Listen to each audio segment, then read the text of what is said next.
Përshëndetje miqtë të dashur. Ja ku po takohemi sërish bashkë në një tjetër edicion të programit Fluturues të fëmijëve.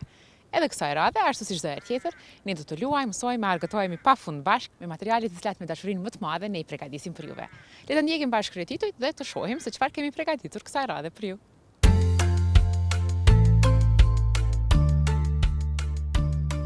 Gëzim dhe mirënjohje për 7 dhe 8 mars.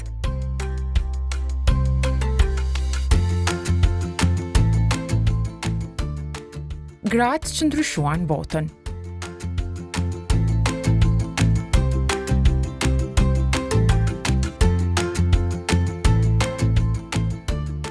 Punime kreative me letër.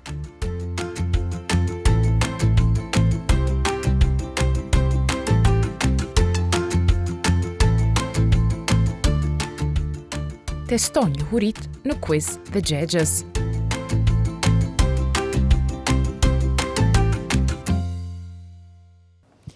Këtë edicion të programit Fluturues të fëmijëve ja kemi kushtuar 7 dhe 8 marsit.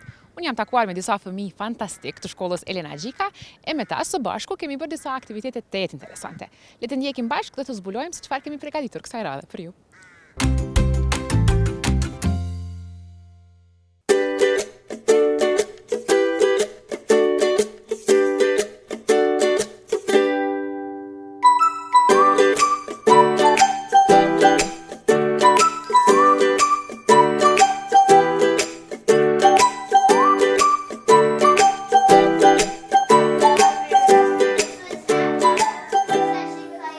Në botën plot ngjyra të programit Fluturues të fëmijëve, ku çdo moment është një aventurë e re, sot do të zbulojmë një histori të veçantë, një histori dashurie dhe mirënjohjeje për dy prej figurave më të rëndësishme në jetën tonë, mësuesit dhe gratë e mrekullueshme.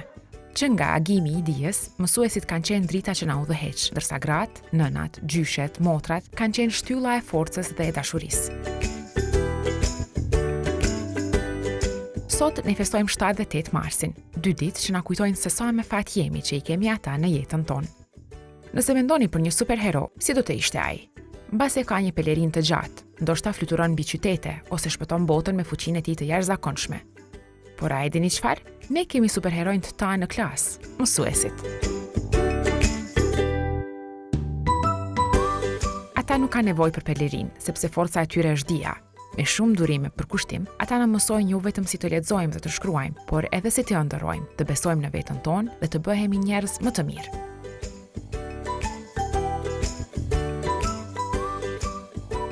Por si lindi kjo ditë e veçantë? Historia na çon shumë vite më parë, në vitin 1887, kur në Korçë u hap shkolla e parë shqipe. Në atë kohë ishte shumë e vështirë të mësoje në gjuhën tonë, por njerëzit e guximshëm nuk u dorëzuan. Ata luftuan për të drejtën për dije dhe fal tyre, sot ne mund të mësojmë e të rritemi të lirë. Kështu, çdo 7 mars, ne i falenderojmë mësuesit tanë për të gjithë dashurinë dhe mundin që japin për ne. Sot, në klasën tonë, fëmijët kanë përgatitur kartolina plot fjalë të bukura për mësuesen e tyre. E shihni si shkëlqejnë sytë e saj, sepse mirënjohja është dhurata më e bukur që mund të japim.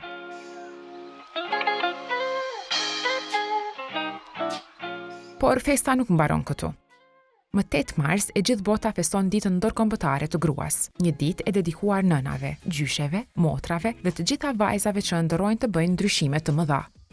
Dikur, gratë nuk kishin të drejta të barabarta me burrat. Ato nuk mund të shkonin në shkollë, të punonin apo të vendosnin për jetën e tyre, por gratë e forta nuk u dorëzuan. Me guxim dhe vendosmëri, ato luftuan për të drejtat e tyre, dhe sot ato mund të bëhen mjeke, shkencëtare, pilote, artiste, presidente, çfarë do që ëndërrojnë.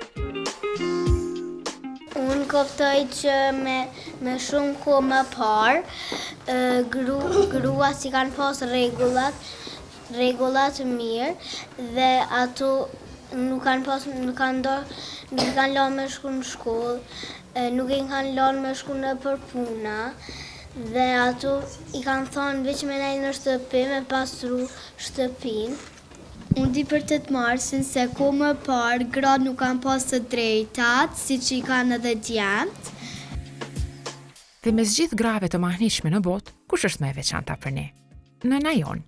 Ajo është forca që na mban kur bijem, ngrohtësia që na mbështjell në ditët e ftohta, drita që na udhëheq përmes çdo sfide. Ajo është superheroina e vërtetë. Sot, fëmijët do të thonë disa fjalë për nënat e tyre. Unë kam menduar fjalën për nënën time se mami im është e ëmbël si një çokoladë. Kam menduar për mamin tim se është si miliona yje. Unë kam menduar se nëna ime më edukon dhe më mëson. Sa bukur, dhe për t'u shprehur këtë dashuri, fëmijët po krijojnë dhurata punëdore dhe kartolina të personalizuara për nënat e tyre. Çfarë surprize e bukur do të jetë për to. Një botë më e mirë fal tyre. Teksa kjo ditë e veçantë mbyllet, ne ndjejmë diçka shumë të bukur brenda nesh. Mirënjohje, dashuri dhe shpresë. Mësuesit dhe gratë janë dy shtyllat që mbajnë botën tonë dhe e bëjnë më të mirë, më të ndritshme dhe më të drejtë. Le të mos harrojmë asnjëherë t'i falenderojmë, respektojmë dhe t'i duam me gjithë zemër. Gëzuar 7 dhe 8 marsin. Shihemi në episodin tjetër të programit Fluturues të fëmijëve.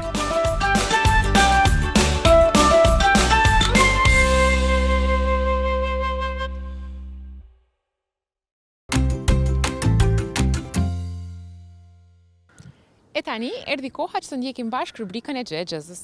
A mund ta gjeni përgjigjen? Ajo punon, ajo krijon, me dashuri botën ndriçon. Një ditë e veçantë për të festuar, respekt e dashuri për të treguar.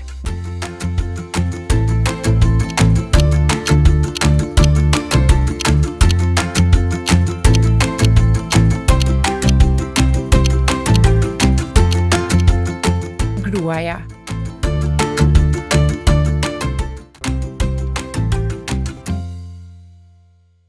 E tani, erdhi koha për rubrikën e Fundorës. Ajo vazhdon të mbetet një nga rubrikat tuaja më të preferuara.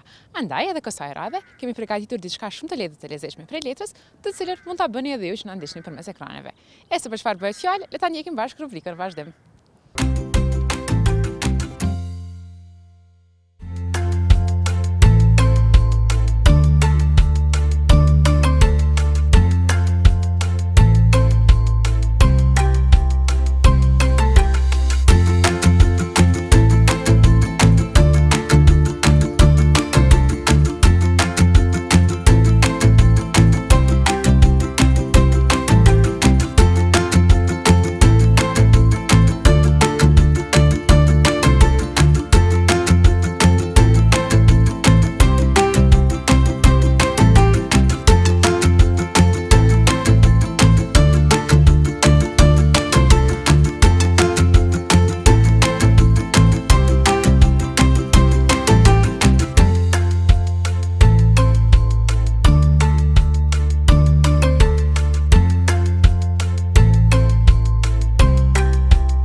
tani, miqtë mi më të dashur, erdhi koha që të testoni njohuritë tuaja përmes quizit.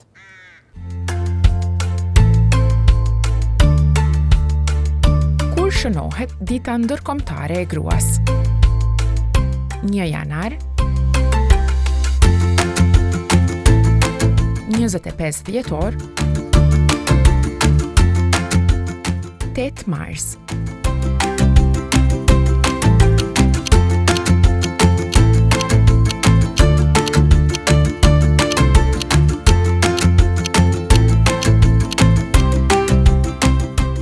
Mars.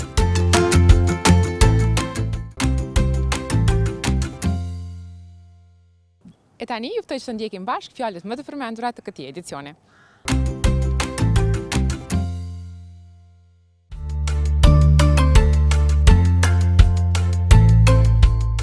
Shkencëtare.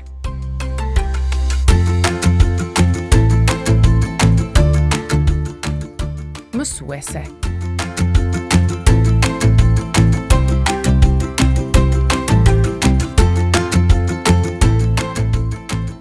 Njeke.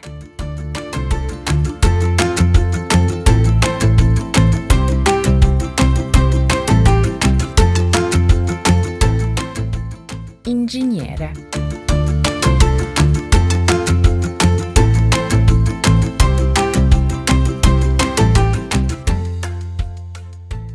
Astronaute.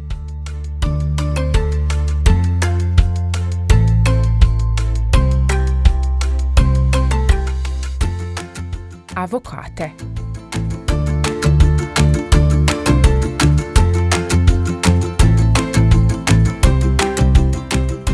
Gazetare.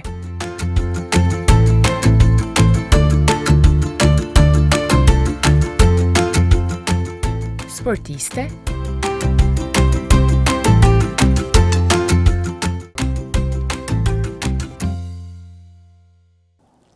E të dashur fëmijë, i kanë edhe minutat e rezervuara për edicionin e sotëm. Sidoqoftë, unë me padurim pres që të takohemi përsëri javën e ardhshme, në po të njëjtën kohë dhe në po të njëjtin vend. Kemi shumë gjëra interesante për të mësuar.